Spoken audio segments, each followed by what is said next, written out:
Hey everybody, out running around at Lake Wilson today, working on a challenge over at Wilderness Trade Blanket. It's a series of I think 5 or 6 challenges, and we're on the second one.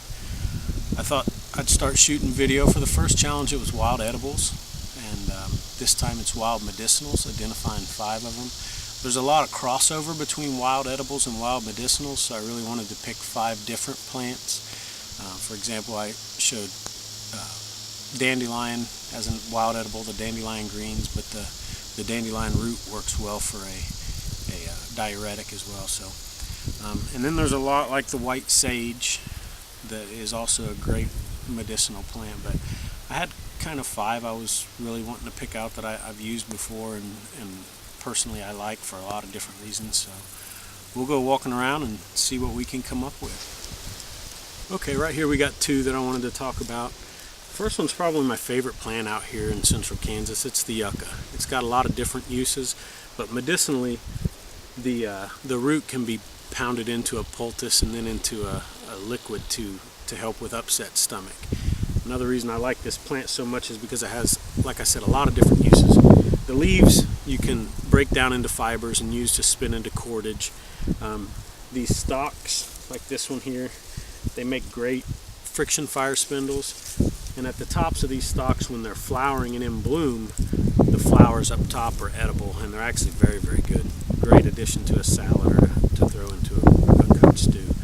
But there's just so much of the yucca plant out here that, and it has so many different uses. It's just one of my favorite plants, so I really wanted to list it off first.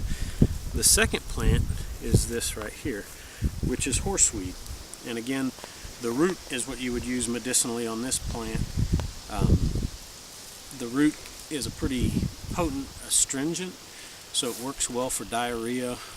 It can also be used for GI bleeds and things like that to help tighten everything in there or close off blood vessels. It really, the astringent properties basically means that it helps tighten everything up.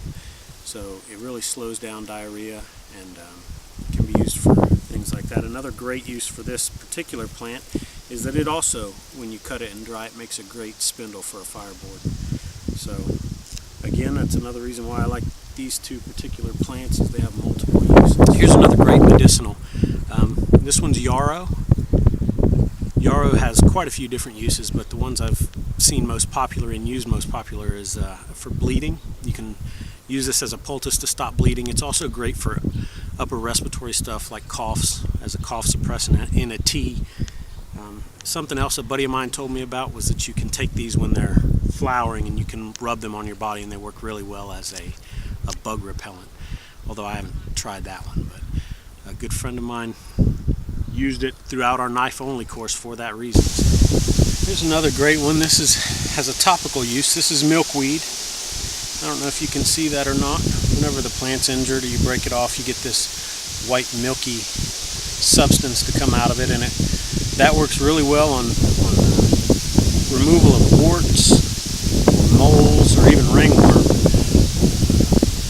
One study that I was just reading about talked about how it's been used in England for cancer trials, removing non-melanoma skin cancers.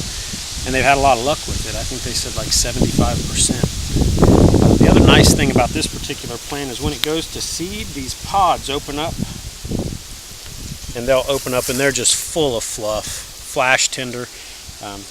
One spark, you can get those to go up.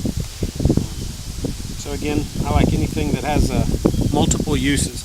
You can see the sap, that's where I just took that leaf off. It just runs out of there, and you would apply that to a wart or any other kind of skin lesion and take it off. This here's a willow.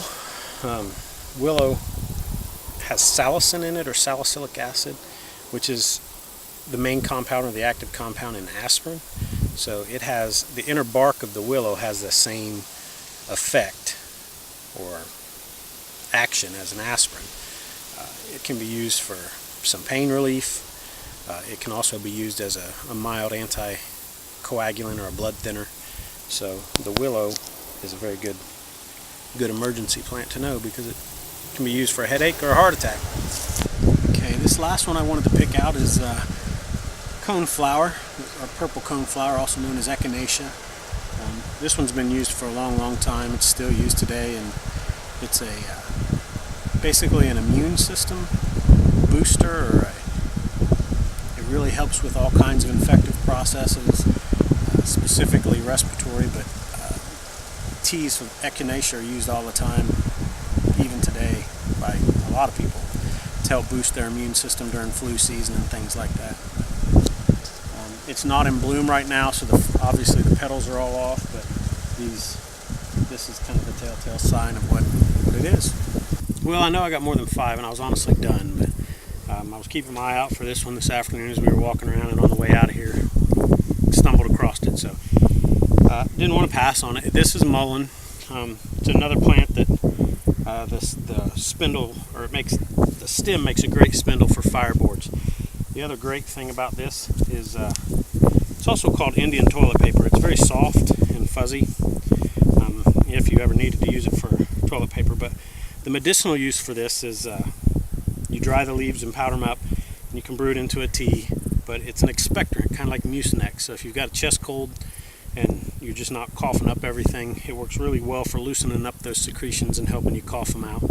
Obviously, you want to drink plenty of water when you're doing that, but mullein is another really useful plant in a variety of different ways, but it's also an edible. But like I said, I know that's more than 5, but didn't want to pass it up.